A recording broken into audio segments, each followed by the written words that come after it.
నమస్కారం. Spiritual journey కార్యక్రమానికి స్వాగతం. ఈరోజు స్పిరిచువల్ జర్నీ కార్యక్రమంలో ఒక స్పెషల్ గెస్ట్ని మీకు పరిచయం చేయబోతున్నాను. ఆయనే Indur engineering college head of the department Pandurangam Narameta garu and senior pyramid master from Siddipet.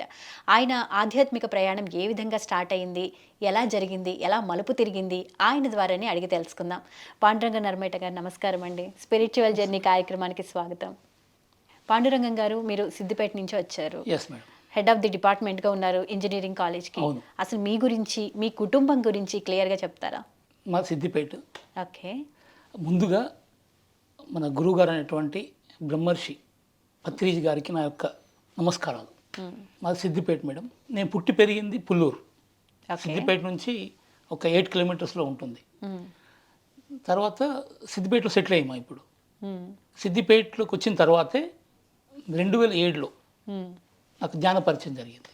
2007 అక్టోబర్లో ధ్యాన పరిచయం జరిగింది. ఓకే. నేటివ్ ప్లేస్ పుల్లూరు, ఉండే సిద్దిపేటలో. ఓకే. అంటే మీ ఫ్యామిలీ మెంబర్స్ గురించి చెప్పండి.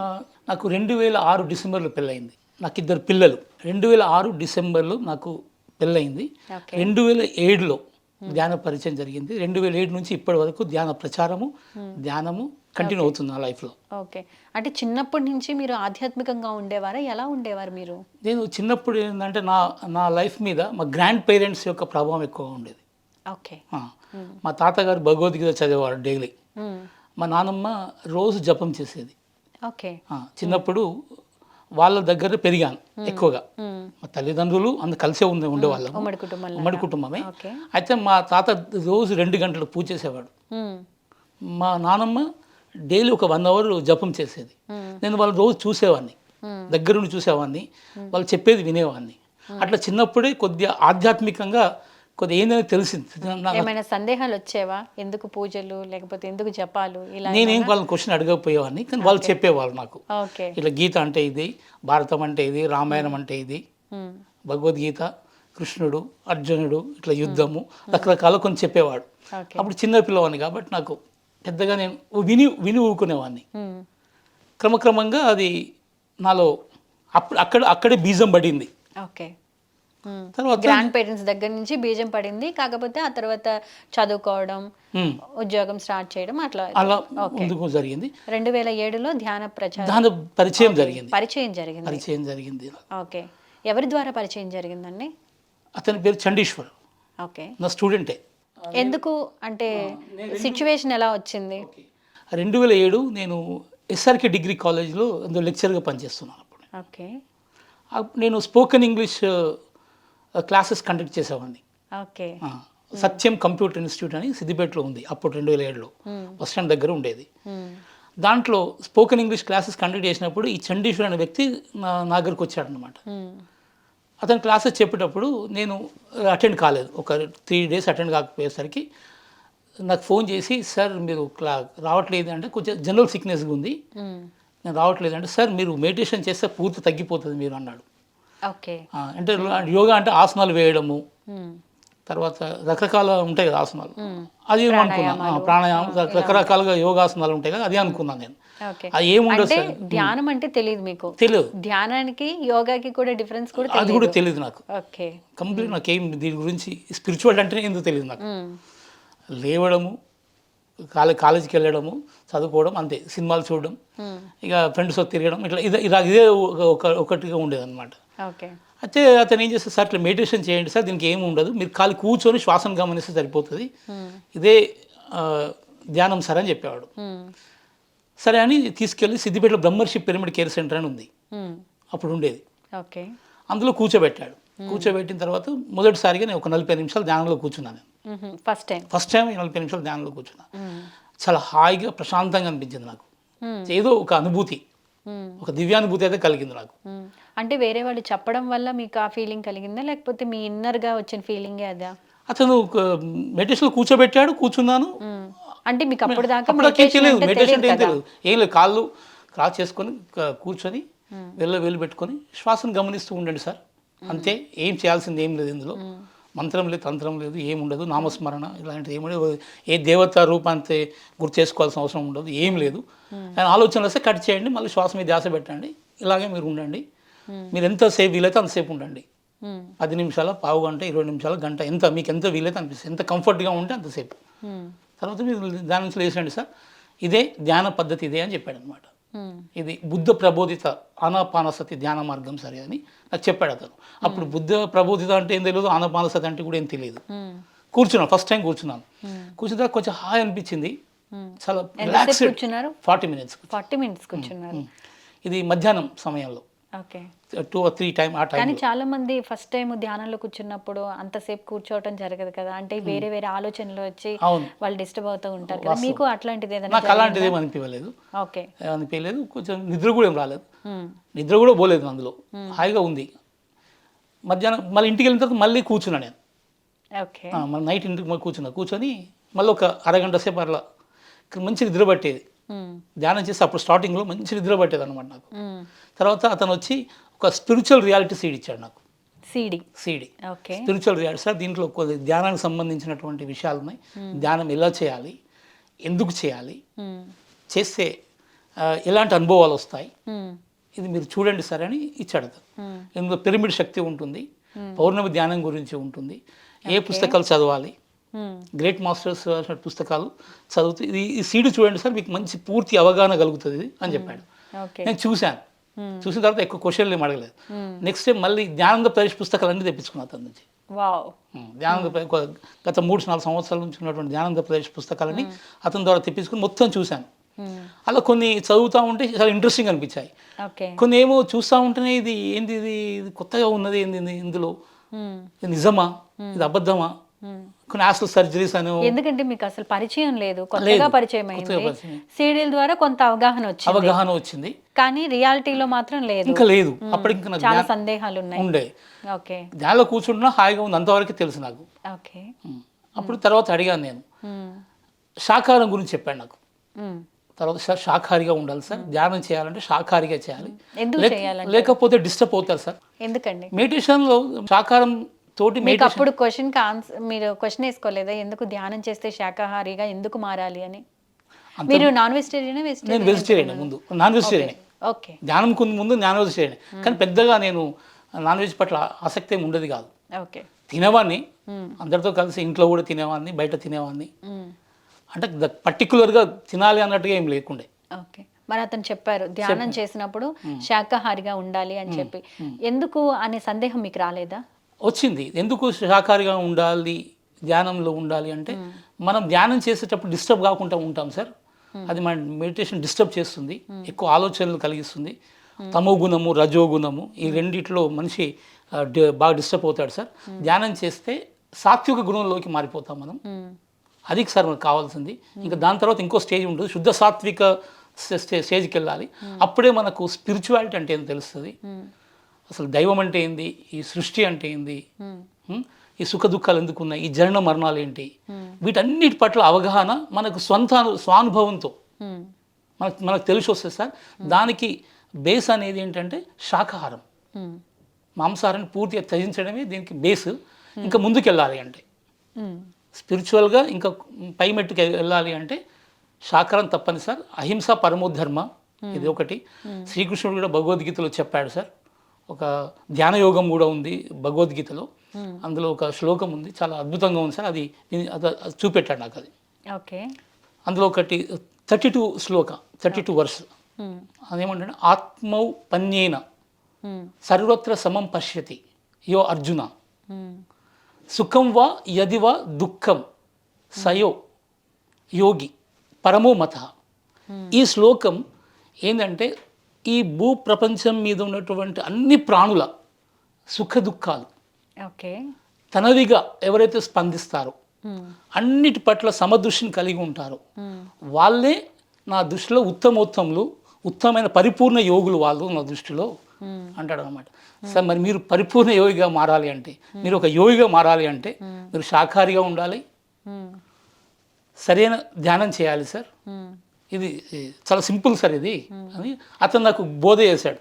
కాదు, మీరు ప్రొఫెషనల్గా వేరే జాబ్లో ఉన్నారు, సో ఒక యోగిగా మారాలి, లేకపోతే ఒక మంచి పర్సన్ లాగా, అంటే ఆధ్యాత్మికం కలిగిన ఒక జ్ఞానిగా మారాలి, ఎందుకు అలాంటి వేలోకి వెళ్ళటం జరిగింది అసలు సడన్గా? నాకు కూడా తెలియదు. సడన్గా అతను చెప్పాడు, నేను కూర్చున్నా, అంతే అంతే. సో ఒక దాని తర్వాత ఒకటి తెలుసుకోవాలి అనే ఇంటెన్షన్ కొంచెం ఇంట్రెస్ట్ కలిగింది. ఇంకేం తెలియదు అంటే పుస్తకాలు తీసుకొచ్చాడు అతను. యోగా ఇది మన తులసి దళం పుస్తకం తీసుకొచ్చాడు. కొన్ని పత్రిజీ గారు రాసినటువంటి చాలా పుస్తకాలు తీసుకొచ్చాడు. అన్ని పుస్తకాలు కొన్నాను. దాదాపుగా ఇంట్లో ఒక చిన్న లైబ్రరీ ఉంది నాకు. అప్పటి నుంచి రోజు కొత్త కొత్త పుస్తకాలు అన్నీ కొనడం. లోప్ సాంగరాంబ రాసినాయి, ఓషో పుస్తకాలు అన్నీ కొనేసాను ఒకటేసారి.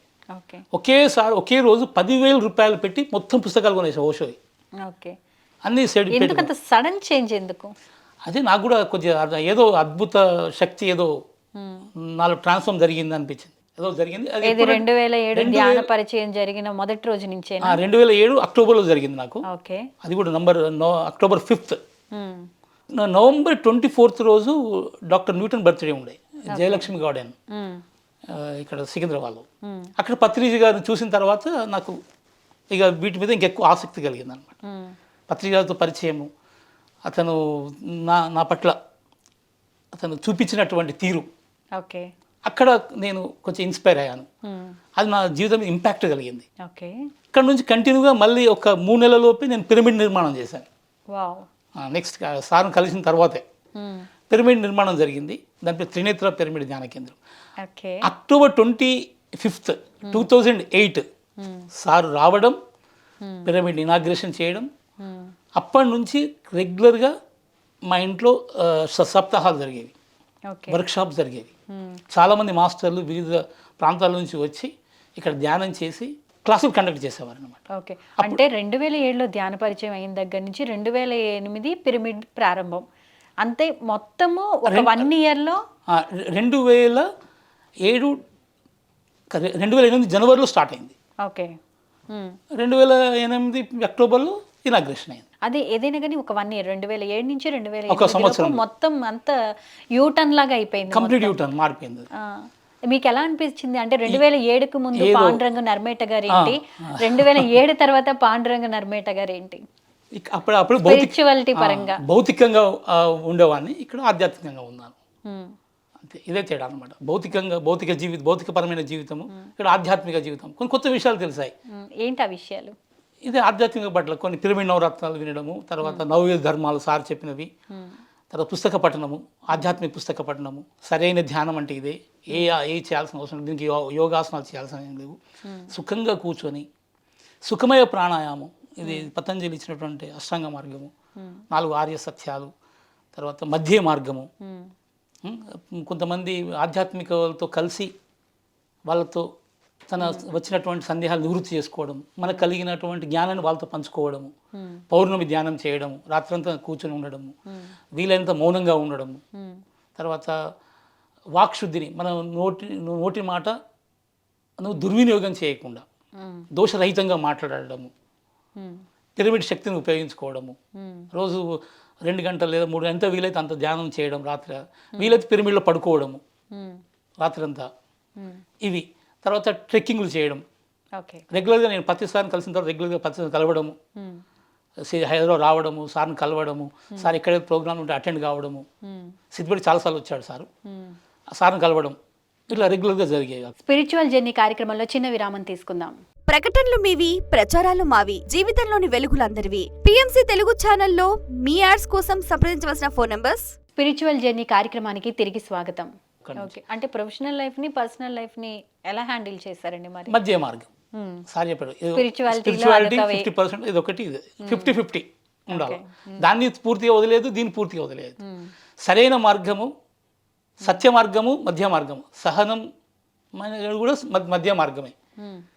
ఇది ఈ మధ్య మార్గంలో ఉంటే ఏ ప్రాబ్లమ్స్ రావు. ఇటు స్పిరిచువల్గా ప్రాబ్లమ్స్ రావు, ఇటు ప్రాపంచికంగా ప్రాబ్లమ్స్ రావు. రెండింటిని బ్యాలెన్స్ చేసే ఏకైక మార్గము మధ్య మార్గము. సార్ స్పీచ్లో కూడా విన్నాను. సార్ ఈ మధ్యలో కరోనా టైంలో కూడా చాలా వీడియోలు ఇచ్చాడు. అవును, దాంట్లో చాలా జ్ఞానం ఉంది. అది ఇప్పుడు నేటి తరం చాలా అవసరం. అప్పుడు సార్ చెప్పినట్టు పుస్తకాలు ఉండే, ఏది ఆత్మక్షేత్రము, వాక్క్షేత్రము, తర్వాత యోగ పరంపర, తులసి. అయితే మీరు బాగా చదివిన పుస్తకం ఏంటి? యోగ పరంపర. అది నన్ను పూర్తిగా మార్చేసిన పుస్తకం అనుకోవచ్చు. ఫస్ట్ బుక్ మీకు అది? తులసి దళం చదివాను, యోగ పరంపర ఎక్కువసార్లు చదివాను. సార్ చెప్పింది ఎక్కువసార్లు విన్నాను నేను, ఎక్కువసార్లు దానికి బాగా అట్రాక్ట్ అయింది. నా జీవితం ఇంపాక్ట్ కలిగింది అదే అనమాట. ఏం బాగా నచ్చింది ఆ పుస్తకంలో? ఒక మనిషి జ్ఞానిగా మారడానికి ఎన్ని జన్మలు తీసుకుంటాడు చెప్పడం. ఒక 450 500 జన్మలు తీసుకుంటే తప్ప మనిషి ఆధ్యాత్మిక జ్ఞానిగా మారడు అని చెప్పాడు ఫస్ట్. అందులో ఉన్నది అలా కొన్ని మెట్లు ఉంటాయి. ఫస్ట్ మొదటి మెట్టు ఒక ఫిజికల్ వరల్డ్లో ఉన్నటువంటి ఒక పర్సన్ ఒక ఆధ్యాత్మికంగా మారడానికి మొట్టమొదటి మెట్టు అహింసా మార్గం. ఇదే ఫస్ట్ స్టెప్ అన్నమాట. అక్కడ నుంచి రియల్. సో మీరు బుక్ చదువుతున్నప్పుడు ప్రతిసారి ప్రతి లైన్కి ఓకే నేనేం చేస్తున్నాను, నేను ఏ విధానంలో ఉన్నాను అనేది మీరు అనుకుంటూ ఉండేవారు? ఎప్పుడు సెల్ఫ్ చెక్ చేసుకునేవాడిని. ఓకే, సెల్ఫ్ చెక్ చేసుకుంటూ ఉండేవాడిని.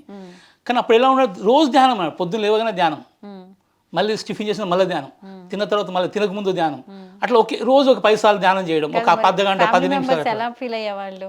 వాళ్ళ పని వాళ్ళు ఉండేవాళ్ళు, నా పని నేను చేసేవాడిని అంతే. ఇంతకు ముందు అలా లేరు కదా నర్మేట గారు, ఇప్పుడు ఏంటి అలా చేంజ్ అయిపోయారు? అవసరమా? కొంచెం ఆశ్చర్యానికి గురయ్యారు. కాకపోతే నన్ను ఏం డిస్టర్బ్ చేయలే వాళ్ళు. డిస్టర్బ్ అయితే సపోర్ట్ చేశారు, డిస్టర్బ్ చేశారు. సపోర్ట్ అనే న్యూట్రల్గా ఉన్నారు వాళ్ళు. నా పని నేను చేసుకుంటూ పోయాను అనమాట. అట్లా సండే దొరికిందా ధ్యానమే, హాలిడే దొరికిందా ధ్యానం, నైట్ అంతా మళ్ళీ ధ్యానమే, 2-3 గంటలు ఉండడం, పుస్తకాలు చదవడం, ధ్యానం, పుస్తకాలు ఇలా రెగ్యులర్గా జరిగేది అనమాట. తర్వాత హైదరాబాద్కు సార్ని కలుస్తుండే, రెగ్యులర్ కలుస్తుండేవాడిని. ఇది మీరు అన్నట్టుగా యోగ పరంపర పుస్తకంలో కొన్ని దశలు ఉంటాయి అన్నమాట. ఆ దశలను దాటితే కానీ సత్యబోధ జరగదు. సత్యబోధ జరగాలంటే కొన్ని దశలు దాటాలి. అందులో మొట్టమొదటిది అహింస మార్గంలోకి రావాలి ఫస్ట్. ఓకే, తర్వాత అహింస మార్గంలోకి వచ్చిన తర్వాత నిష్కామ కర్మ సేవ అనేది చాలా అవసరం. ఓకే, నిష్కామ కర్మ సేవ. ఒక నిష్కామ కర్మ యోగిగా మారిపోతాడు తనకు తానుగా. దానికంటే ముందు సమాజ సేవ చేస్తూ ఉంటాడు. సంఘం పట్ల ఒక మంచి అభిప్రాయం, ప్రజలకు సేవ చేయాలి, కొంత వాళ్ళకు మేలు చేయాలి, సొంత లాభం మానుకొని ఇతరులకు కూడా మనం సేవ చేయాలని ఆలోచన కలగడం, అది అంతరంగ ప్రేరణ. ఎవరు చెప్పింది కాదు. ఇవన్నీ చుట్టూ ఉన్న సమాజం నుండి మనం నేర్చుకునేవి, మనం కొంత ఎదుటి వాళ్ళకి నేర్పేవి. ఏంటి అక్కడి నుంచి ఈ పుస్తకాల ద్వారానే లేదా స్పిరిచువాలిటీలోనే ధ్యానం ద్వారానే పొందాలి అనుకోవడం ఎంతవరకు కరెక్ట్? మన సమాజం మనకి నేర్పిస్తుంది కదా. మరి ధ్యానంలోనే ఇటువంటి అనుభవాలు కానీ, లేకపోతే ధ్యానం చేయడం ద్వారానే మనం పక్క వాళ్ళకి హెల్ప్ చేయడం, లేకపోతే సొంత లాభాన్ని కొంత మానుకుని వాళ్ళకి హెల్ప్ చేయడం, ఏదన్నా కానీ ఇవి సమాజం నుండి మనం నేర్చుకుంటూ ఉన్నాం కదా. ధ్యానం ద్వారానే ఎలా వస్తాయి? ఇక్కడ ధ్యానం ద్వారా అంటే సహజావ అభివృద్ధి జరుగుతుంది, సహజావలోకనం అంటే ఇంట్యూషన్ డెవలప్ అవుతుంది. అంటే మన లోపల ఏందని తెలుస్తూ ఉంటుంది అనమాట. ఇప్పుడు ప్రాపంచికంగా మనకి ఏది బోధించరు. పూజలు చేయంటారు, వ్రతాలు చేయంటారు, ప్రార్థన చేయమంటారు, భజన చేయమంటారు, దేవుని ప్రార్థన చేయంటారు. ఇది ప్రాపంచికంగా ఉంటుంది. కానీ ఆధ్యాత్మికంగా అంటే హైయెస్ట్ ప్లేస్ ఏంటి అంటే మెడిటేషనే, ధ్యానమే చేయాలి. ధ్యానం అంటే లోచూపు. ఇప్పుడు బయట చూడడం అనేది ఓకే, లోచూపు అనేది మనకి ధ్యానంలో జరుగుతుంది. అంతర్ప్రయాణం ద్వారానే ఈ 5 ఉంటాయి, మనకు 5 సెన్సెస్ ఉంటాయి.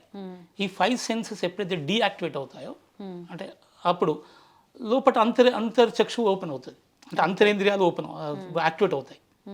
అప్పుడే మనకు అసలు ఏంది, వాట్ ఈజ్ వాట్ అని మనకు అప్పుడు తెలిసి వస్తుంది. అట్లా అంటే నేను ఏం చేయట్లేదు, నా ద్వారానే జరుగుతుంది అనే ఒక ఆలోచన వస్తుంది అనమాట. ఒక అంతరంగంగా, అది అంతరంగ మార్పు. అది మరి కొంతమంది చెప్తూ ఉంటారు కదండి, ధ్యానం చేయడం అంటే ఓన్లీ శ్వాస మీద ధ్యాస అని మనం అనుకుంటాం.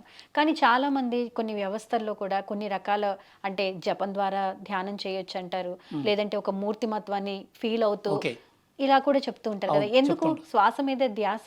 మీకు ఎందుకు అదే కరెక్ట్ అనిపించింది అసలు? ఇప్పుడు మనకు అత్యంత ఉత్తమమైనది ఏంటి అంటే శ్వాసే. ఎంత ఉన్నా, మనకి ఎంత సంపద ఉన్నా, ఎంతమంది బంధుగణాలు ఉన్నా, ఎంత పలుకుబడి ఉన్నా, అది మన శ్వాస తర్వాతే. శ్వాస ఉంటేనే, శ్వాస మించింది మనకు ఏది వేరే లేదు. ఇక ఉత్తమోత్తములు ఉచ్ఛ్వాస నిశ్వాస అని మనకు చెప్పారు. ఉత్తమోత్తములు ఎప్పుడైతే శ్వాసను పట్టుకుందాం అనుకోండి, అది మనం తీసుకెళ్తుంది, అది ఉన్నత జీవితానికి ఉన్నత స్థితికి తీసుకెళ్తుంది. అల్టిమేట్గా ధ్యానం యొక్క ముఖ్య ఉద్దేశం ఏంటి అంటే తనని తాను ఒక యోగిగా, జ్ఞానిగా, అంటే దేహమే దేవాలయం, జీవుడే దేవుడు అని తెలుసుకోవడమే ధ్యానం యొక్క ముఖ్య ఉద్దేశం. అది ఏ వేలో వెళ్తే ఏంటి? ఇప్పుడు తొందరగా పోవాలి. ఇప్పుడు సిద్దిపేట నుంచి రావాలంటే నేను ఎక్స్ప్రెస్ అయితే తొందరగా వచ్చేస్తాను, ఆర్డినరీ బస్ ఎక్కితే లేట్గా వస్తాను, సైకిల్ మీద వస్తే ఇంకా లేట్ అవుతుంది, బైక్ మీద ఇంకా లేట్గా అవుతుంది. ఇది అత్యంత సులభమైన మార్గం అన్నమాట. ఇది ఓకే. ఇది పూజ కంటే, స్తోత్రం కంటే, జపం కంటే ఇది ఉన్నతమైనటువంటి మెట్టు ఇది. ఇప్పుడు మీరు చూడండి, పూజలో ఏముంటుంది? శుభ్రంగా ఉండాలి. పూజ చేయాలంటే శరీరం శుభ్రంగా ఉండాలి, తర్వాత శుభ్రమైన బట్టలు వేసుకోవాలి, అప్పుడు పూజ చేయాలి. మనసు ప్రశాంతంగా ఉంటుంది. అంటే ఇది ఇక్కడ కంప్లీట్గా శరీరం అక్కడ ఇన్వాల్వ్ అవుతుంది. మీరు చూడండి, అంటే శరీరంతో చేసేదే పూజ. ఇక్కడ స్తోత్రం ఉంది అనుకోండి. స్తోత్రం అంటే మనం ఒక దేవుని స్తుతించి పాడాలంటే అక్కడ ఏం కావాలి? మనసు ప్రశాంతంగా ఉండాలి. అంటే నోటితో చేసేది అనమాట అది. ఓకే. జపము అంటే మనం ఒక దేవుని ఒక 10 సార్లు 108 సార్లు మనం ఏం చేస్తామంటే తలుచుకుంటూ ఉంటాం. 108 సార్లు. ఇది ఎక్కడ ఉంటుందంటే మనసు మన బ్రెయిన్ అనేది యాక్టివేట్ అవుతుంది. ఇది సార్ ఇక్కడ ఏంటంటే కంప్లీట్గా ఏం చేస్తున్నాం? మనసునే మనం లేని స్థితి తీసుకెళ్తుంటాం. మనసు దాటిపోతాం. ఇక్కడ ఎప్పుడైతే మనసు దాటిపోతామో అప్పుడు అసలు స్వరూపం బయటపడుతుంది. అసలు నేనేంది, ఇక్కడికి ఎందుకు వచ్చాను, ఇక్కడ ఏం చేస్తున్నాను, అసలు నా ప్రణాళిక ఏంటిది, నా పర్పస్ ఆఫ్ లైఫ్ ఏంటిది, ఇంక దీని గురించి కొన్ని క్వశ్చన్లు వస్తాయి అన్నమాట. అది మన అవగాహనతో మనకి వీటికి సమాధానాలు మన పుస్తకాలు దొరుకుతాయి, మాస్టర్ సందేశాలులో మనకు లభిస్తుంది. అప్పుడు మనకు సహజంగా అంటే అనుభవపూర్వకంగా మనం తెలుసుకునే అవకాశం ధ్యానంలో లభిస్తుంది మనకి. మీరు ఈ డౌట్లన్నీ మీరు ఎవరి దగ్గర ఎక్స్ప్రెస్ చేయడం జరిగిందా? మన పిరమిడ్ మాస్టర్స్ దగ్గర లోకల్ పిరమిడ్ మాస్టర్ చాలా మంది ఉన్నారు. భీమన్న అని భీమేశ్వర్ ప్రసాద్, భీమన్న, అతను నేను అడిగిన ఎన్నో క్వశ్చన్లకి అతను ఆన్సర్ చెప్పాడు నాకు. For that I'm grateful to him. Okay, I'm thankful to him. మీ ధ్యాన అనుభవాలు ఏ విధంగా ఉన్నాయి? కొన్ని బాగా మీకు గుర్తుండిపోయిన ధ్యాన అనుభవాలు మాతో షేర్ చేసుకుంటారా? స్టార్టింగ్లో ధ్యానం చేసేటప్పుడు ప్రశాంతంగా నిద్రపట్టేది, నెంబర్ 1. హాయిగా ఉండేది, నెంబర్ 2. కానీ కొద్ది రోజుల తర్వాత బాడీ పెయిన్స్ వచ్చాయి చాలా.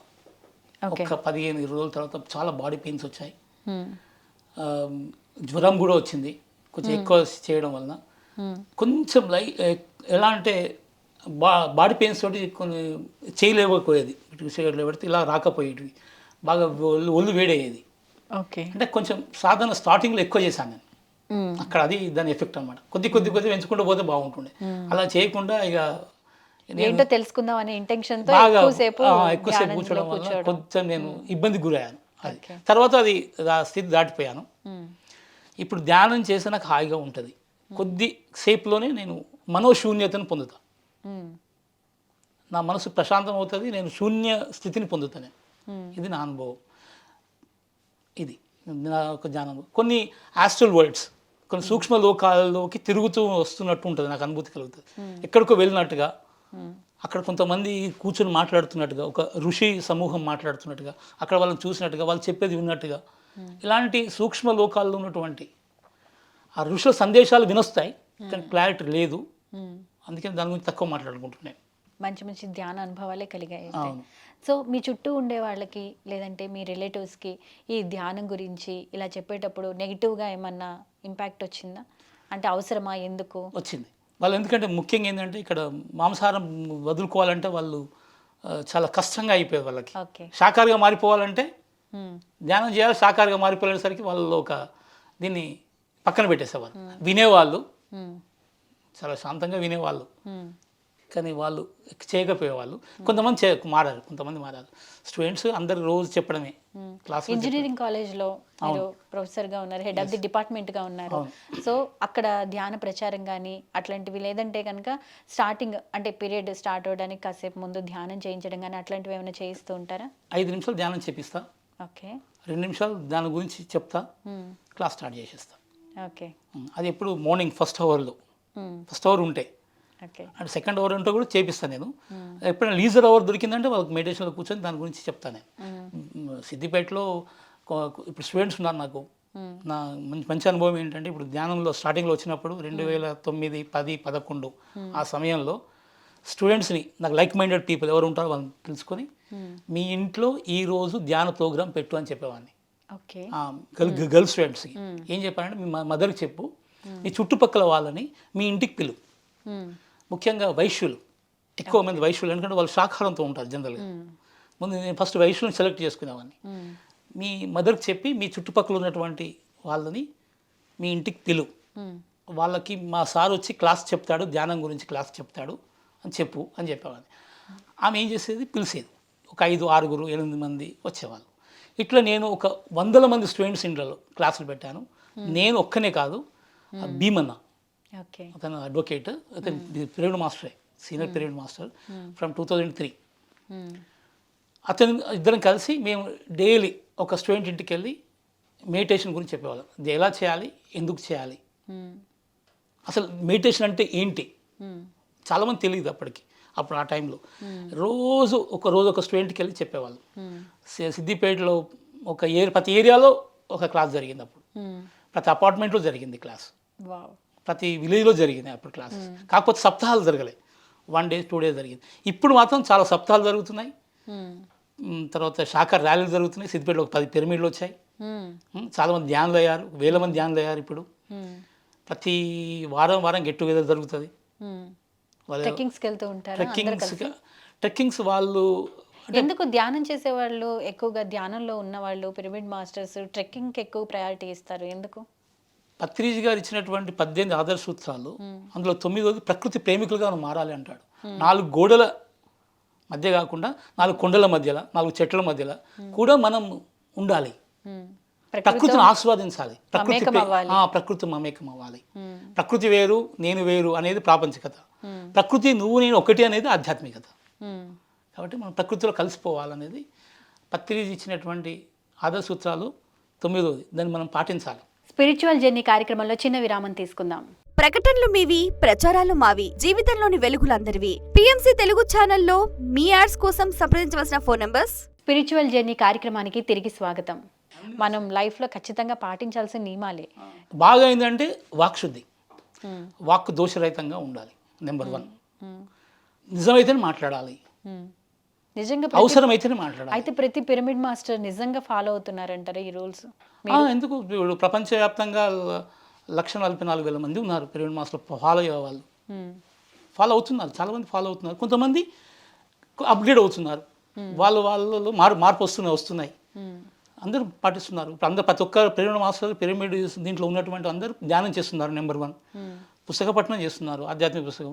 వాళ్ళు సజ్జన సాంగత్యం చేస్తున్నారు, వాక్శుద్ధిని కలిగి ఉన్నారు, మౌనంగా ఉన్నారు, పౌర్ణమి ధ్యానాలు అటెండ్ అవుతున్నారు. ప్రతి సంవత్సరం కడతాల్లో అంతమంది కలిసి కూర్చోవడం అనేది మిరకిలే కదా, గొప్ప విషయం కదా. అది జరుగుతూ ఉంది. ట్రెక్కింగ్లు జరుగుతున్నాయి. తర్వాత చిన్నపిల్లలకు ప్రతి పిరమిడ్ మాస్టర్ వాళ్ళ చిన్నపిల్లలకి అయితే 5 సంవత్సరాల నుంచి ధ్యానాభ్యాసం జరుగుతుంది. ఎన్నో అంటే 100% నేను చెప్పలేను, కానీ జరుగుతుంది, కొంత మెజారిటీ పర్సంటేజ్ జరుగుతుంది. తర్వాత అందరు మాస్టర్లే ఇక్కడ, నో జూనియర్ నో సీనియర్. ప్రత్యేక వేషధారణ అంటూ ఏం లేదు, ప్రత్యేకంగా బొట్టు ధరించడము చేయడము. ఒక పీఠాధిపతికి ఉన్నంత జ్ఞానం వీళ్ళకు ఉంది ఇప్పుడు, ప్రతి పిరమిడ్ మాస్టర్కి ఉంది. ఎవరు తక్కువ ఎవరు ఎక్కువ కాకుండా, సీనియర్ జూనియర్ లేకుండా సమానత్వం. ప్రతి వాళ్ళు పిరమిడ్ మాస్టర్, ప్రతి వారు పిరమిడ్ మాస్టర్. ధ్యానం చేసి జ్ఞానానుభవాలు పొందిన ప్రతి వాళ్ళు, ధ్యాన క్లాసులు అటెండ్ అయిన వాళ్ళు, కడతాల పిరమిడ్కి వచ్చి 11 రోజులు ఉన్న వాళ్ళు అందరూ పిరమిడ్ మాస్టర్సే. వాళ్ళు అద్భుతమైన మార్పు వల్ల వచ్చేసింది. పత్రిక ఉన్న ఇందులో ఆదర్శ సూత్రాలు పాటిస్తున్నట్టే కాదు. చాలా మంది చెప్తూ ఉంటారు మా అనారోగ్య సమస్యలు ధ్యానం చేయడం ద్వారా తొలగిపోయాయి అని చెప్పి. మీకు అట్లాంటి అనుభవం ఏదన్నా ఉందా? ఒకటి ఏంటంటే నాలో లేజినెస్ ఉండేది, కొంచెం నేను తొందర కోపానికి వచ్చేవాడిని. అది లేదు, కూల్ అయిపోయి శాంతంగా ఉండిపోయాను. ఇప్పుడు కొంచెం ప్రశాంతంగా మారిపోయాను. అంటే ఎమోషన్స్ తగ్గినాయి. వస్తుంది, కానీ దాని పట్ల ఒక ఎరుక ఉంటుంది. నాకు కోపం వస్తుందని ఒక ఎరుక ఉంటుంది. నేను ఇప్పుడు ఏం చేస్తున్నా నా పట్ల నాకు ఎరుక ఉంటుంది. ఏం మాట్లాడుతున్నా, ఏం చూస్తున్నా, ఏం వింటున్నా, నేను అక్కడ ఏం జరుగుతుంది అది ఒక ఎరుక అనేది మాత్రం ఉన్నది. అప్పుడు ఎరుక ఉండేది కాదు. ఒక జ్ఞానం అజ్ఞానం అక్కడ పూర్తిగా అజ్ఞానం కూడా చెప్పలేను. ఇక్కడ అంటే ప్రతిరోజు మనం నేర్చుకుంటూ ఉంటాం. ఇక్కడ యోగ పరంపరలో అదే ఉంది అన్నమాట. సత్య మననం, ఫస్ట్ సత్య శ్రవణం, సత్య పఠనం జరుగుతుంది. సత్య శ్రవణం, సత్య పఠనం, ఇది మానసిక పద్ధతులు జరుగుతుంది. ముందుగా పండిత జ్ఞానం వస్తుంది, పుస్తక జ్ఞానం వస్తుంది. శ్రవణం వినడం వల్ల కొంత జ్ఞానం, చదవడం వల్ల కొంత జ్ఞానం వస్తుంది. తర్వాత దాని పట్ల శ్రద్ధ. ఓకే, నేను సోల్, నేను ఫిజికల్ బాడీ కాదు, నేను ఒక ఆత్మ పదార్థాన్ని అని మనం వింటూ ఉంటాం. అప్పటికి అనుభవంలోకి రాకుండా ఇలాంటి కొంత అనుభవం కలుగుతుంది. ఇది మానసిక పరిధిలో ఉండేటువంటి అనుభవాలు. ఇది రెండవ మెట్టు అనమాట. దీన్ని దాటిన తర్వాత మనిషి ఎప్పుడు సాధనకు వస్తాడంటే రిలాక్స్ అయినప్పుడు. ఇప్పుడు వీటి పట్ల ఇప్పుడు కొంత ఆధ్యాత్మికత ప్రవచనాల నుంచి కానీ ఆధ్యాత్మిక పుస్తకాల నుంచి ఆధ్యాత్మిక మాటలు వినడం ద్వారా కొంత జ్ఞానం వస్తుంది. అది అనుభవ జ్ఞానం కాదు అది. ఓకే. ఆ జ్ఞానం ద్వారా మనిషి ఏదో తెలుసుకోవాలని ఏం చేస్తాడు, సాధన చేస్తాడు. ఆ సాధన అప్పుడు మనోశూన్యత వస్తుంది. ఓకే. శ్వాస మీద ధ్యాస పెట్టిన ప్రతి ఒక్కరికి మనసు శూన్యం అవుతుంది. అప్పుడే విశ్వశక్తి మనలోకి ఆవాహన జరుగుతుంది. ఓకే. అది కంపల్సరీ. అప్పుడే నాడి మండల శుద్ధి జరుగుతుంది, కర్మ ప్రక్షాళన జరుగుతుంది. పత్రిక గారు చెప్పిన కర్మక్షాళనము దివ్యనేత్రం అన్నాడు సార్. కర్మక్షాళనం ఎప్పుడైతే కర్మక్షాళనం జరుగుతుందో, ధ్యానంలో మన కర్మ మొత్తం కడిగివేయబడుతుందో అప్పుడే మన దివ్య చక్షు తెలుసుకుంటుందని చెప్పాడు. తర్వాత ఏంటిది, జ్ఞానసిద్ధి కలుగుతుంది. ఫస్ట్ స్థిర సుఖ ఆసనం, సుఖ ప్రాణాయామం, దాని ద్వారా మనోశూన్యత నుంచే కర్మక్షాళనము, ఆ తర్వాత జ్ఞానసిద్ధి. అందులో 4 ఉంటాయి. 4 చక్షువులు ఉంటాయి. ఒకటి చర్మచక్షు ఉంటుంది, మనోచక్షు ఉంటుంది, దివ్య చక్షు ఉంటుంది, జ్ఞానచక్షు ఉంటుంది. మనిషి ఈ కళల ద్వారా వచ్చేది మనోచక్షు, ఈ భౌతిక కళతో చూసేది ఇది చర్మచక్షు. ఎప్పుడైతే మనము కొన్ని సందేశాలు తీసుకుంటాం, ఆ సందేశాలు మనకు జ్ఞానాన్ని ఇస్తాయి. అప్పుడు జ్ఞానచక్షు ఓపెన్ అవుతుంది, మనకి వాట్ తెలిసిపోతుంది అనమాట. ఇలా ఈ రకంగా మనిషి ఏం చేస్తాడంటే ఇక్కడ సత్య శ్రవణము, సత్య పఠనము, సత్య మననము, సత్య సాధన, సత్య శోధన జరుగుతుంది ఇక్కడ. అప్పుడే సత్య సాక్షాత్కారం జరుగుతుంది. ఇది అప్పుడే సత్య బోధ మొదలు పెడతాడు మనిషి. ఎవరు అంటే బుద్ధుడే. అప్పుడు సత్య బోధ, అది చివరి స్టేజ్ మనిషిది. ఈ భూమి మీద చివరి వాళ్ళు ఎవరు అంటే సత్య బోధ చేసేవాళ్ళు. అంటే ఈ జన్మను ఆఖరి జన్మగా చేసుకునే వాళ్ళే బుద్ధులు, ఒక పత్రిజీ లాగా. అప్పుడు సత్యబోధ, ఇప్పుడు సత్యబోధ చాలా మంది సత్యబోధ చేస్తున్నారంటే వీళ్ళు గతంలో ఎంతో సాధన చేసి ఉన్న వాళ్ళే. ప్రతి పిరమిడ్ మాస్టరు ద్విజత్వాన్ని పొందిన వాళ్ళే, త్రిజత్వాన్ని పొందిన వాళ్ళే. వాళ్ళు ఇప్పుడు సత్య సాధనలో ఉన్న వాళ్ళే. సత్య బోధ చేస్తున్నారంటే ఇదే జన్మ ఆఖరిగా చేసుకున్న వాళ్ళు. అంటే మళ్ళీ ఇష్టం ఉంటే తప్ప, భూమి మీదకి రావాలనుకుంటే తప్ప, అది వాళ్ళ ఇష్టానుసారం ఉంటుంది, కర్మానుసారంగా ఉండదు.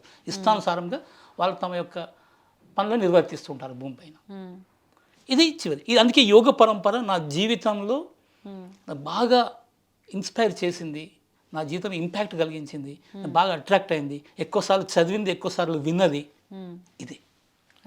ఇక్కడ జన్మ పరంపర స్టార్టింగ్లో కర్మ పరంపర, జన్మ పరంపర నుంచి యోగ పరంపర మొదలవుతుంది. అంటే మొదట్లో మనిషికి ఎలా ఉంటాడంటే తామస గుణంలో ఉంటాడు. తినడం, పని చేయడం, తిన్నామా పడుకున్నామా తెల్లారింది అన్నట్టుగా ఉంటుంది. కొన్ని ఏమంటే ఒక అధికారం కోసము, భోగాల కోసము వెంపలాడడం, కొన్ని జన్మలు గడిచిపోతాయి. కానీ ఇక్కడ యోగ పరంపరలో ఒక 3-4 జన్మల్లో కావచ్చు, 7 జన్మలు కావచ్చు, ఒకే జన్మలో మనిషి పరిపూర్ణుడై తను ఉన్నత స్థితికి వెళ్ళి ఉన్నత లోకాలు, సత్యలోకాన్ని చేరుకోవచ్చు. అందులో సందేహం లేదు. కాదండి, మరి ధ్యానులు కానీ యోగులు కానీ ఒక సపరేట్ వర్షన్లో ఉండి, అంటే ఒక హిమాలయాలకో లేకపోతే కొంచెం సమాజానికి దూరంగా ఉండో వాళ్ళ దివ్య జ్ఞానాన్ని పొందిన పెద్ద వాళ్ళు అవుతూ ఉంటారు. మనం పిరమిడ్ మాస్టర్స్ మనం సమాజంలో ఉంటూ మన జ్ఞానులుగా మనల్ని మనం తీర్చిదిద్దుకోవడానికి ప్రయత్నిస్తాం. ఏంటి డిఫరెన్స్ అంటారు? వీళ్ళకి ఎరుక ఉంది, వాళ్ళకి ఎరుక లేదు అంతే. ఆధ్యాత్మికత సాధన చేసేవాళ్ళు, ధ్యానం చేసేవారు, ఆధ్యాత్మిక జ్ఞానం పొందిన వాళ్ళు, అనుభవ జ్ఞానం కలిగిన వాళ్ళు. ఇక్కడ అనుభవ జ్ఞానం, ముందేమో పుస్తక జ్ఞానం ఉంటుంది, పండిత జ్ఞానం ఉంటుంది. కానీ ఇక్కడ పిరమిడ్ మాస్టర్లు ఇది ఏంటి అంటే ధ్యాన ఎక్కువైన వాళ్ళు అనుభవ జ్ఞానం ఉంటుంది. ఈ అనుభవ జ్ఞానం వాళ్ళకి ఎరుక ఉంటుంది, వాళ్ళకి తెలుస్తూ ఉంటుంది. ఇది ఏంది వివేక జ్ఞానం ఉంటుంది. అంటే నిత్యానిత్య వివేక విచారం ఉంటుంది ఇక్కడ. ఇది కరెక్ట్, ఇది రాంగ్, ఇది కరెక్ట్ వే, ఇది కాదు. అంటే లా ఆఫ్ కర్మ పట్ల పూర్తి అవగాహన ఉంటుంది, లా ఆఫ్ యూనివర్స్ దాని పట్ల పూర్తి అవగాహనతో జీవిస్తుంటారు ఇక్కడ. కర్మచక్రం ఇరుక్కోకుండా ఇలా చేస్తే కరెక్ట్. అట్లా సంపూర్ణ అంటే భవబంధాలను త్యజించుకుని ఒక యోగిగా మారడం ఉత్తమం అంటారా, లేదంటే సమాజంతో పాటు వచ్చే ఆటుపోటులను తట్టుకుని నిలబడగలగడం జ్ఞానం అంటారా? ఒక వ్యక్తి భూమి మీద మధ్య మార్గంగా జీవిస్తున్నాడు అంటే అదే చివరి మజిలీ, అదే చివరి ఆఖరి జన్మ అనమాట. మధ్య మార్గంగా ఉంటే ఏ ఇబ్బందులు రావు. ఇటు ప్రాపంచిక జీవితంలో ఇబ్బందులు రావు, ఆధ్యాత్మిక జీవితంలో ఇబ్బందులు రావు. హాయిగా జీవిస్తాం. మధ్య మార్గం ఉత్తమం. ఇది 18 ఆదర్శ సూత్రాల్లో ఇది 16వది. 16వ ఆదర్శ సూత్రం ఇది. మధ్య మార్గం. 15వ ఆదాయ సూత్రం ఏంటంటే నీకు ఏ సమస్య వచ్చినా అటు ఆర్థికంగా కానీ మానసికంగా కానీ తర్వాత ఎలాంటి సమస్య వచ్చినా ధ్యానం ఆశ్రయించి దాని నుంచి బయటపడచ్చు. అట్లా సొల్యూషన్ అనేది మీకు దొరుకుతుంది. 15వ ఆదాయ సూత్రం అంటే ప్రతి గ్రామాల్లో, ప్రతి పట్టణాల్లో, ప్రతి నగరాల్లో ఇప్పుడు ధ్యాన కేంద్రాలు ఏర్పడుతున్నాయి, ధ్యానులు పెరిగిపోతున్నారు, శాఖలుగా మారిపోతున్నారు. కొంత అవగాహన వచ్చేసింది చాలామందికి. తర్వాత నేను పొందిన జ్ఞానాన్ని పుస్తక రూపంలో కూడా విడుదల చేసి మార్కెట్లో రిలీజ్ చేసి కొంతమంది ప్రభావితం చేసేగలిగా ఉండాలి. మీకు రాసి ఇంట్రెస్ట్ ఉందా? నాకు ఉంది, పుస్తకం రాయాలని ఇంట్రెస్ట్ ఉంది, ఇంతవరకు రాయలేదు. ఉంది. ఒకసారి తాతో అన్నాను, నేను పత్రిక గారితో అన్నాను, సార్ నేను బుక్ రాయాలనుకుంటున్నా సార్ అన్నాను. ఓ రోజు రద్దు లేవయ్యా, ఇంకా టైం ఉంది నీకు అన్నాడు. ఇప్పుడు ఇది 2014-15లో అడిగాను సార్ని, సార్ ఒక బుక్ రాయాలనుకుంటున్నా మీరు కార్యాచరణ ఎప్పుడు? టైం ఉంది ఆయనకి, రాదులే తొందర ఏం లేదు అన్నాడు. ఇక అక్కడ నుంచి నేను ఇంకా ఏం మొదలు పెట్టలేదు. ఇప్పటికీ దాదాపుగా ఒక నీ దగ్గర 10 సంవత్సరాలు అవుతుంది, ఇంకేం రాయలేదు. అప్పుడు బాగా ఉత్సాహం ఉండేది. సార్ అలా అనేసరికి నేను రాయకుండా ఉండిపోయాను. రాస్తానేమో ఒకసారి ధ్యానంలో కూర్చొని పత్రిక గారు ఏమన్నారు మళ్ళీ సందేశం వస్తే 100% రాస్తానేమో. మన ద్వారా జరిగేది ఉంటే నా ద్వారా ఒక పుస్తకం వచ్చేది అనుకోండి, వస్తుంది. ఆధ్యాత్మికంగా ఎదగాలి అంటే ఏం చేయాలంటారు అసలు? ఆధ్యాత్మికంగా ఎదగాలి అంటే మన వాక్కును సరిగ్గా వాడాలి, సహనంతో శ్రద్ధతో రోజు ధ్యానం చేయాలి. ఎప్పటికప్పుడు మనం సెల్ఫ్ చెక్ చేసుకుంటూ ఉండాలి. గతంలో ఎలా ఉన్నాను, ఇప్పుడు ఎలా ఉన్నాను అనేది ఎప్పుడు చెకింగ్లో ఉండాలి, సెల్ఫ్ చెక్లో ఉండాలి, స్వాధ్యాయంలో ఉండాలి. ఇదొకటి. ఒకరు మాట్లాడుతుంటే మనం వాళ్ళ పట్ల సంపూర్ణ ఎరుకతో పేషెన్స్తో ఉండాలి. తర్వాత మనం సరైన దృష్టిని కలిగి ఉండాలి. సరైన దృష్టి అంటే ఇంట్యూషన్. మన ఏ క్వశ్చన్ అయినా మనకు మనం వేసుకుంటే దాని ఆన్సర్ మన ద్వారా మనకు వస్తుంది. అండర్స్టాండింగ్ పవర్ పెరుగుతుంది. ఇది మనకు ఏదైతే క్రియేట్ మనం ఏ క్రియేట్ కావాలన్నా అది మన అండర్స్టాండింగ్ పవర్తో మనం ఏదైనా సాధించవచ్చు. మరి మీ నిజ జీవితంలో ధ్యానం యొక్క అనుభవాలు కానీ లేకపోతే అసలు మీరు లైఫ్ని లీడ్ చేస్తున్నప్పుడు మీకు ధ్యానం అనేది ఏ విధంగా యూజ్ అయిందండి? నేను ఆర్థికంగా ధ్యానం ద్వారా నా ఆర్థిక సమస్యలన్నీ పరిష్కరించుకున్నాను. నేను ఆరోగ్య సమస్యలు, ఫ్యూచర్లో వచ్చే ఆరోగ్య సమస్యలన్నింటినీ పరిష్కరించుకున్నాను. ఎందుకంటే ఫ్యూచర్లో వచ్చే ఆరోగ్య సమస్య నాకు జబ్బు లేని ఇప్పుడు కంప్లీట్ ఆరోగ్యంగా ఉన్నా. నేను ఆరోగ్యంగా రోజు ధ్యానం చేస్తా కాబట్టి ఆరోగ్యంగా ఉన్నా. ఎలాంటి ఒడిదుడుకు లేదు, ప్రాపంచిక ప్రాబ్లమ్స్ అయితే లేవు. కొన్ని దగ్గర దాకా వచ్చి ఆగిపోయిన సందర్భాలు ఉన్నాయి. కొన్ని గొడవలు వచ్చేటివి అవి ఆగిపోయాయి. అంటే నా లెవెల్ కాదు, దానికంటే ఎక్కువ నేను హయ్యర్ ఎనర్జీస్లో ఉండడం వల్ల నన్ను చేరుకోలేకపోయాయి. కొన్ని గొడవల నుంచి, తర్వాత ఆర్థిక ఇబ్బందుల నుంచి, వీటి నుంచి నేను బయటపడ్డాను ధ్యానం చేసుకొని. జ్ఞానం లభించింది నాకు. ధ్యానం ద్వారా జ్ఞానం లభించింది. అసలు ఏంటిది అనేది, ఎందుకు మన పర్పస్ ఏంది అనేది తెలిసింది నాకు. జ్ఞానోదయం కలిగింది. ఇప్పుడు నలుగురికి కాదు 400 మందికి చెప్పే ఒక స్టేజ్లో ఉన్నా. ఇప్పుడు నాకు కెమెరా ముందు కూర్చొని మాట్లాడాలంటే కూడా భయం, అది ఒకటి ఉండేది. అది లేదు ఇప్పుడు. స్టేజ్ ఫియర్ అనేది లేదు. జనరల్గా నేను ప్రొఫెషనల్గా నేను టీచర్నైనా అది ఎక్కడ వరకు అంటే పిల్లల ముందు ఉంటుంది, కానీ బయట మాట్లాడాలంటే కూడా దానికి కొంత కావాలి. అది లేదు. మానసిక ప్రశాంతత నాకు లభించింది. ఒకసారి నేను ఒక స్టూడెంట్ని మీ ఇంట్లో మెడిటేషన్ క్లాస్ పెట్టు అన్నప్పుడు ఆ అమ్మాయి ఒప్పుకుంది. మా ఇంట్లో మెడిటేషన్ క్లాస్ పెడతారు సార్, మీరు రేపు సండే ఉంది, రేపు మార్నింగ్ 7 o'clock ఇంటికి రండి, మా చుట్టుపక్కల వాళ్ళందరికీ మీరు మెడిటేషన్ చెప్పండి సార్ అన్నది. నేను సరే అని మార్నింగ్ 6-6:30 బయలుదేరి వెళ్ళడానికి సిద్ధంగా అయ్యాను. సిద్ధమైనప్పుడు నాకు ఫోన్ చేసి ఏమన్నదంట ఆమె, సార్ మా ఇంటి దగ్గరలో పక్కకే అంటే మా ఉన్న వీధిలో ఒకరు చనిపోయారు, వద్దు సార్ రాకండి సార్, మీరు అక్కడే ఉండండి, మీరు మా ఇంటికి రాకండి అని చెప్పారు. పర్లేదు నేను వస్తాను, దానికి మెడిటేషన్ సంబంధం లేదు, మీరు ఇంట్లో క్లాస్ కండక్ట్ చేయండి. సార్ నేను పిలిస్తే ఎవరు రారు సార్ ఈ టైంలో అన్నారు. ఎవరు రాకపోతే వచ్చిన వాళ్ళే అన్న, ఎవరు రారు సార్ అన్నారు. మీ ఇంట్లో మీ ఫ్యామిలీ మెంబర్స్, మీ మదర్ ఫాదర్కి నీకు చెప్తాను మెడిటేషన్, మిమ్మల్ని ధ్యానం కూర్చోబెడతాను. లేదు సార్ ఈ టైంలో మా మదర్ ఫాదర్ కూడా విన్నారు సార్, వాళ్ళకు కూడా ఇంట్రెస్ట్ రాదు సార్, నీ ఒక్కదానికి చెప్తాను, నువ్వు నేను ఇప్పుడు ధ్యానం చేయలేదు కదా నీకు చెప్తాను. సార్ మా ఇంటికి వచ్చి నా ఒక్కదానికి చెప్తే ఏం లాభం సార్, రాకండి సార్ అని. అయినా నేను ఒక్కసారి బయలుదేరినా అంటే ఖచ్చితంగా నేను వచ్చి తీరుతా నీకు అన్నా. సరే నువ్వు నీకు కూడా చెప్పాను, నేను మీ ఇంటికి వచ్చి ధ్యానం చేసుకుని వెళ్ళిపోతా అని చెప్పాను. అది లేకపోతే మీ ఇంటి బయట అరుగు మీద కూర్చొని ధ్యానం చేసుకొని నేను మళ్ళీ సిద్దిపేటకి వచ్చేస్తా, పర్లేదు అని అన్నాను. ఇక మీరు బాగా ముందు వచ్చేయండి సార్ అన్నారు. పోయాను, పోయి ఇంట్లో కూర్చున్నా, వాటర్ ఇచ్చింది. వాటర్ ఇచ్చిన తర్వాత ఆ చుట్టుపక్కల వాళ్ళందరికీ ఆల్రెడీ అంతకు ముందే చెప్పింది కదా, మా సార్ వస్తాడు ఇక్కడ మెడిటేషన్ క్లాస్, అందరూ వచ్చి 50 మంది కూర్చున్నారు అక్కడ వచ్చి. మరి నేను ఆ రోజు పోకపోతే ఆ 50 మంది మిస్ అయ్యేవాళ్ళు కదా. అవును అవును కదా. అంటే ఇది నా ఒక అనుభవం, ఇది ఎప్పుడు 2012 జరిగినటువంటి అనుభవం ఇది. మరి ఇప్పుడు పత్రిజీ గారి ఆశయ సాధనం శాకాహార జగత్, పిరమిడ్ జగత్, ధ్యాన జగత్, అవును. మీరేం చేస్తున్నారు దానికోసం? ధ్యానం చేయడం అనేది ఇది అన్ఎండింగ్ జాయ్. ధ్యాన ప్రచారం అన్ఎండింగ్ సర్వీస్. ఇది నిష్కామ కర్మ సేవ. ఇది ఫలితం పట్ల ఆసక్తి లేని చేసేటువంటి సేవ అన్నమాట. మన కోసం మనం చేసుకునే సేవ. ఇది చివరి శ్వాస వరకు, ప్రతి పిరమిడ్ మాస్టర్ చివరి శ్వాస వరకు చేసేటువంటిది. నేను కూడా నా చివరి శ్వాస వరకు నేను ఆధ్యాత్మిక సేవ చేస్తూనే ఉంటాను, ధ్యాన ప్రచారం చేస్తూనే ఉంటాను, ధ్యానం చేస్తూనే ఉంటాను. అందరినీ ధ్యాన జగత్గా మార్చడానికి నా వంతు పాత్ర ఖచ్చితంగా ఉంటుంది. Okay, right. Thank you so much అండి. మా స్టూడియోకి వచ్చి మీ స్పిరిచువల్ జర్నీ అనేది ఏ విధంగా స్టార్ట్ అయ్యింది, ఏ విధంగా జరుగుతూ ఉంది, ఫ్యూచర్లో ఎలా జరగబోతోంది క్లియర్గా ఎక్స్ప్లెయిన్ చేసినందుకు ధన్యవాదాలండి. Thank you madam, I'm also very happy. Thank you so much sir. చూశారు కదండి పాండురంగ నర్మేట గారి యొక్క స్పిరిచువల్ జర్నీ కార్యక్రమ విశేషాలు. మరో ఎపిసోడ్లో మళ్ళీ కలుసుకుందాం. అంతవరకు చూస్తూనే ఉండండి పిఎంసి. నమస్కారం. కీళ్లు మోకాళ్ల నొప్పుల సమస్యలకు ఆర్థోకేర్ క్యాప్సూల్స్ వాడండి. ఆరోగ్యకరమైన జీవితాన్ని సొంతం చేసుకోండి.